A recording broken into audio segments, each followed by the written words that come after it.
Hello दोस्तों, आप सभी का स्वागत है आपके अपने आजाद ग्लोबल इंस्टीट्यूट यूट्यूब चैनल पर। जैसे कि आप सभी को पता है कि डेली की तरह इस क्लास में करंट अफेयर्स के 10 क्वेश्चन पढ़ने वाले हैं, जो प्रश्न सभी परीक्षाओं के लिए अति महत्वपूर्ण है। तो चलिए आज की क्लास शुरू करते हैं। आज की क्लास का पहला क्वेश्चन है कि हाल ही में भारतीय सेना ने किसके साथ में संयुक्त सैन्य अभ्यास एक्यूबेरन प्रारंभ किया है। तो अभी हाल ही में एक्यूबेरन अभ्यास प्रारंभ किया गया है। किस देश के साथ में भारत ने किया गया है? तो ऐसे भारतीय सेना के साथ में ऐसे मालदीव ने प्रारंभ किया गया है।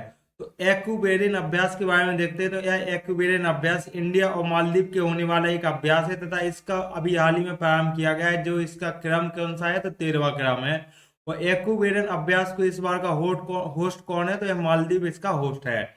और यह एक द्विवार्षिक अभ्यास है, जो 2 वर्षों में ऐसे अभ्यास को किया जाता है। जो पिछले पिछले अभ्यास यह सन 2023 में हुआ था। और एक देख देते हैं एकता अभ्यास। तो एकता अभ्यास भी देखते हैं। तो यह एकता अभ्यास भी इंडिया और मालदीव के बीच होने वाला अभ्यास है। और एक देखते हैं, नेक्स्ट देखते हैं दोस्ती अभ्यास। तो यह दोस्ती अभ्यास भी इंडिया और मालदीव प्लस श्रीलंका के बीच में होने वाला एक अभ्यास है तथा यह त्रिपक्षीय अभ्यास कहा जाता है। तो चलिए नेक्स्ट क्वेश्चन पे चलते हैं। क्वेश्चन नंबर 2, जैसे जनरेटेड एआई जनरेटेड बाल शोषण सामग्री को अपराध घोषित करने वाला पहला देश कौन सा बन गया है? तो अभी हाल ही में एआई जनरेटेड बाल शोषण सामग्री को अपराध घोषित कर दिया गया है। किस देश के द्वारा घोषित किया गया है? तो यह ब्रिटेन के द्वारा घोषित कर दिया गया है। तो यूके की गवर्नमेंट यानी ब्रिटेन की गवर्नमेंट ने एआई जनरेटेड बाल शोषण सामग्री को तैयार करने को अपराध घोषित कर दिया गया है। और इसे तैयार करने वाले अपराधी को 5 साल की सजा हो सकती है। और इसे 1 फरवरी 2025 से ही अपराध माना जाएगा। तो इसको नेक्स्ट देख लेते हैं, जो है कि एआई घोषणा पत्र। तो वो एआई घोषणा पत्र किसे कहा जाता है? तो एआई घोषणा पत्र के इसे ब्लेचले घोषणा पत्र के नाम से जाना जाता है। तो एआई घोषणा पत्र को ब्लेचले घोषणा पत्र के नाम से जाना जाता है। और संसद की जननी कौन है? तो यह ब्रिटेन ब्रिटेन को कहा जाता है संसद की जननी।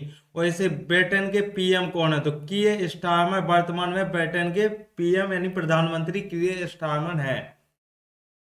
और फिलीपींस में चावल की कीमत बढ़ने के कारण खाद्य आपातकाल घोषित किया गया है। तो यह ध्यान रखना है कि फिलीपींस एक ऐसा देश है जहां पर चावल की कीमत में बढ़ोतरी होने के कारण खाद्य आपातकाल घोषित कर दिया गया है। और यूके और फ्रांस के मध्य चैनल।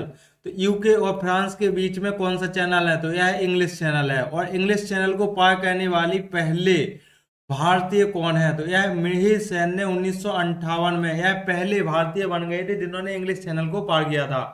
और पहली भारतीय महिला कौन है? तो यह आरती शाह है, इंग्लिश चैनल को पार करने वाली, जिन्होंने 1959 में इंग्लिश चैनल को पार किया था। आरती शाह महिला है। और पहले भारतीय पुरुष है मिहिर सेन। इसको ध्यान रखना है। तो चलिए नेक्स्ट क्वेश्चन पे चलते हैं। क्वेश्चन नंबर 3, तो हाल ही में बार्ट डी वेबर ने किस देश की प्रधानमंत्री के रूप में शपथ ली है? तो अभी हाल ही में बार्ट डी वेबर ने शपथ ली है। यह किस देश के प्रधानमंत्री के रूप में शपथ ली है?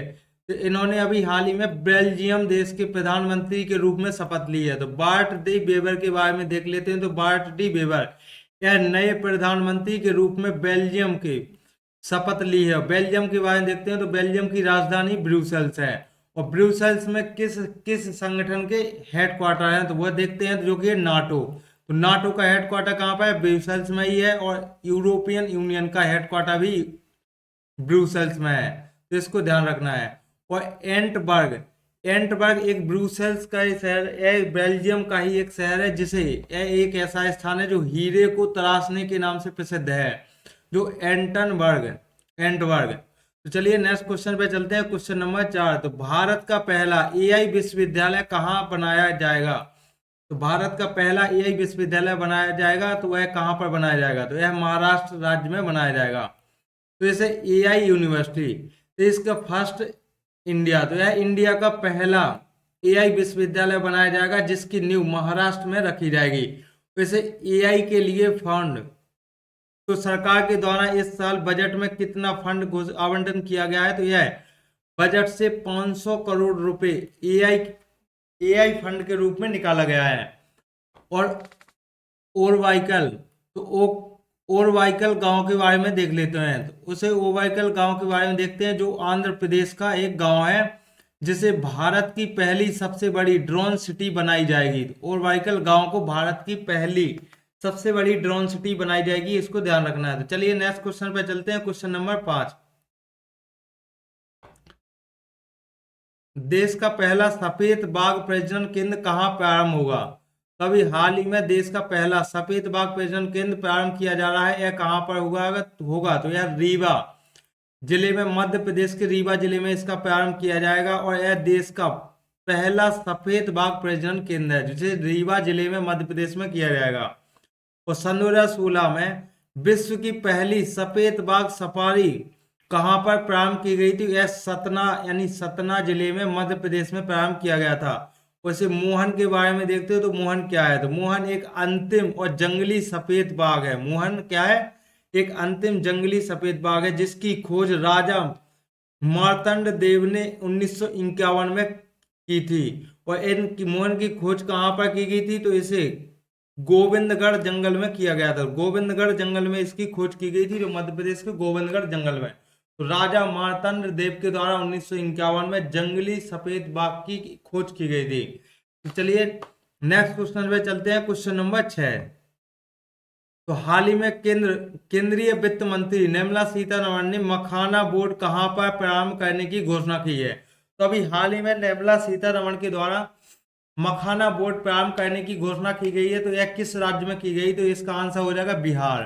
तो बिहार में मखाना बोर्ड प्रारंभ करने की घोषणा की है, जिसके लिए निर्मला सीतारमण, वित्त मंत्री निर्मला सीतारमण बजट में बिहार में मखाना बोर्ड के लिए कितना रुपए आवंटन किया है? तो यह 100 करोड़ रुपए रखा गया है।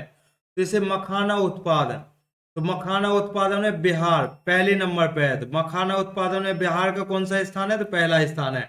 वैसे मिथिला मखाना, जो बिहार का ये मिथिला मखाना है, तो इसको यहाँ पर जीआई टैग भी दिया गया है। तो इंग्लिश में मखाना को इंग्लिश में क्या कहते हैं? इसे फॉक्स नट के नाम से भी जाना जाता है। तो मखाना का ही इंग्लिश में नाम क्या है? फॉक्स नट। और फॉक्स नट यानी मखाना, यह प्रोटीन का सोर्स माना जाता है। तो इसमें प्रोटीन अधिक पाया जाता है मखाना में।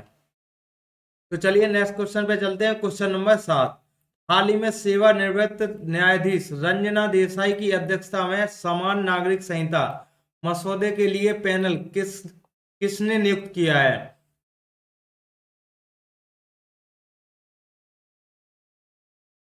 समान नागरिक संहिता मसौदे के लिए पैनल किसके द्वारा नियुक्त किया गया है? तो यह किसके द्वारा नियुक्त किया गया है? गुजरात। तो गुजरात के द्वारा इसे नियुक्त किया गया है।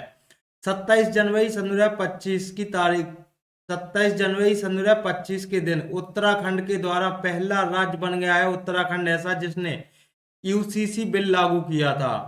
तो गुजरात ने अभी हाल ही में गुजरात के रंजना देसाई आयोग के द्वारा इसे 45 दिन की रिपोर्ट पेश की गई है, जिसे समान नागरिक संहिता, यानी मेल और फीमेल को बराबरी का दर्जा देना, और इसमें समान नागरिक संहिता में विवाह या तलाक या गोद अधिकार सभी धर्मों के लिए रजिस्ट्रेशन कराना अनिवार्य है। तो यह पैनल किसके द्वारा नियुक्त किया गया है? तो यह गुजरात के द्वारा अभी हाल ही में नियुक्त किया गया है। तो चलिए नेक्स्ट क्वेश्चन पे चलते हैं, क्वेश्चन नंबर 8।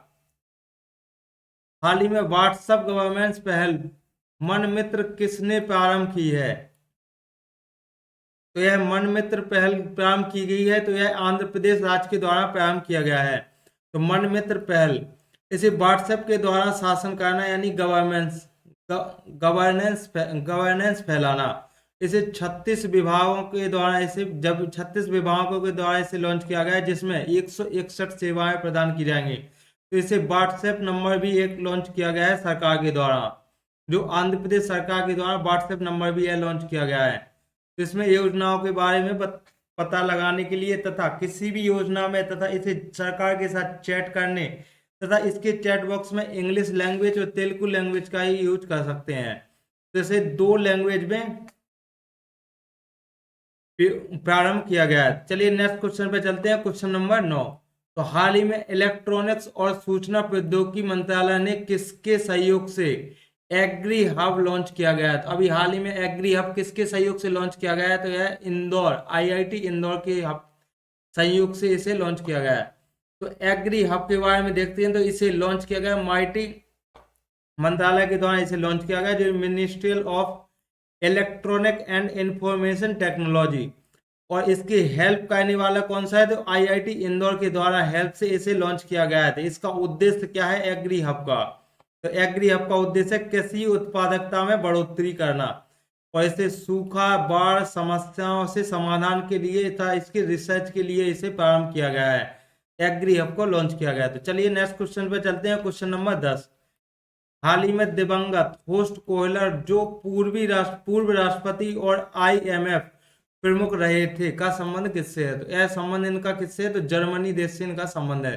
तो जर्मनी के बारे में देख लेते हैं, जर्मनी की राजधानी क्या है, बर्लिन होती है। तो होस्ट कोयला के बारे में देखते हैं, तो होस्ट कोयला को अभी हाल ही में जर्मनी से संबंधित है होस्ट कोयला। होस्ट कोयला का संबंध किससे है, जर्मनी से है। तो अभी हाल ही में इनका निधन हो गया है, इनका पूर्व राष्ट्रपति किस समय पर पूर्व राष्ट्रपति थे, जर्मनी के। तो ये सन 2004 से सन 2010 तक के बीच में यह जर्मनी के राष्ट्रपति के पद पर रहे। और आईएमएफ के पूर्व प्रमुख के रूप में भी यह कहा कह चुके हैं, जो आईएमएफ की फुल फॉर्म है अंतर्राष्ट्रीय मुद्रा कोष। जो आईएमएफ का हेडक्वार्टर कहाँ पर है, हेडक्वार्टर वाशिंगटन डीसी में है, जिसकी स्थापना 1944 में बैटन वुड्स सम्मेलन में हुआ था। और आईएमएफ के वर्तमान हेड कौन है, क्रिस्टीना जॉर्जिवा अभी हाल ही में इसके वर्तमान हेड हैं। तो अंतर्राष्ट्रीय मुद्रा कोष में कितने देश शामिल हैं, तो इसमें अभी हाल ही में 190 सदस्य शामिल है, जिसमें से लेटेस्ट कंट्री कौन सा है, तो एंडोरा कंट्री अभी हाल ही में इसमें शामिल हुआ था। तो चलिए नेक्स्ट क्वेश्चन पे चलते हैं, क्वेश्चन नंबर 11। तो हाल ही में केंद्रीय वित्त मंत्री ने किस दाल में आत्मनिर्भरता के लिए 6 वर्षीय मिशन की घोषणा की है, तो अभी हाल ही में 6 वर्षीय मिशन की घोषणा की गई है वित्त मंत्री के द्वारा। तो यह कौन से, तो जिसमें उपयुक्त सभी, तो इसका आंसर हो रहा है उपयुक्त सभी। लेकिन इसमें दालें कौन कौन सी, तो पहली दाल देखते हैं, तो जो अरहर की दाल है, तो सेकंड है उड़द की दाल और तीसरी है मसूर की दाल। इन तीनों दालों के लिए 6 वर्षीय मिशन योजना में शामिल किया गया है। तो जिसे बजट सन 2025-26 में शामिल किया गया। तो अभी हाल है जिसे फाइनेंशियल डेफिसिट, जिसकी रेपो रेट जिसकी दर 4.8% से लेकर 4.4% तक अनुमानित लगाया गया है। जैसे 4 इंजन बताए गए हैं बजट में, तो यह 4 इंजन कौन कौन से हैं, तो इसे एग्रीकल्चर, एमएसएमई, एक्सपोर्ट और इन्वेस्टमेंट, इसके 4 इंजन के तौर पर बताए गए हैं। और इसके ईंधन के तौर पर, ईंधन का मतलब है सुधार। और इसे विकसित भारत, यानी भारत को विकसित भारत के रूप में देखना है, सबका उद्देश्य है। और दालें कौन कौन सी, तो दाल के लिए एक 6 वर्षीय मिशन योजना प्रारंभ की गई है, जिसमें आत्मनिर्भर बनाना, आत्मनिर्भर इसे मिशन के लिए 6 वर्ष के लिए स्टार्ट किया गया है, जिसके लिए 1000 करोड़ रुपए आवंटन किया गया है। जिसमें 3 दालें हैं, तूर की दाल, उड़द की दाल और मसूर की दाल। चलिए नेक्स्ट क्वेश्चन पे चलते हैं, क्वेश्चन नंबर 12। प्रतिवर्ष विश्व अंतर्राष्ट्रीय धार्मिक सद्भावना सप्ताह कब मनाया जाता है, तो यह 1 फरवरी से लेकर 7 फरवरी तक मनाया जाता है। तो इसे विश्व अंतर्राष्ट्रीय या अंतर धार्मिक सद्भावना सप्ताह है, तो इसे 1 फरवरी से 7 फरवरी तक मनाया जाता है। और विकास सप्ताह के रूप में किस सप्ताह से जाना जाता है, तो इसे 2 फरवरी से लेकर 8 फरवरी तक विकास सप्ताह भी मनाया जाता है। चलिए आज की क्लास यहीं पर समाप्त करते हैं। आई होप कि आप सभी को ये क्लास पसंद आई होगी, तो वीडियो को लाइक करें। ऐसे ही लगातार वीडियो करंट अफेयर्स के डेली वीडियो देखने के लिए चैनल को सब्सक्राइब करें और बेल आइकन दबाना ना भूलें। तो चलिए आज के लिए इतना ही।